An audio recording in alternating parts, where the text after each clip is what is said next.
Odi treneru na vruću stolicu, ej! Odi na vruću stolicu!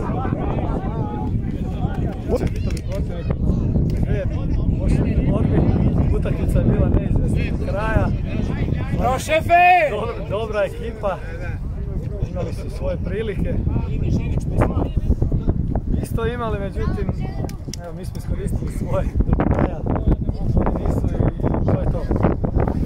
A šta uopće reći nakon onako izgubljene utakmice, mislim, stvarno sam razočaran.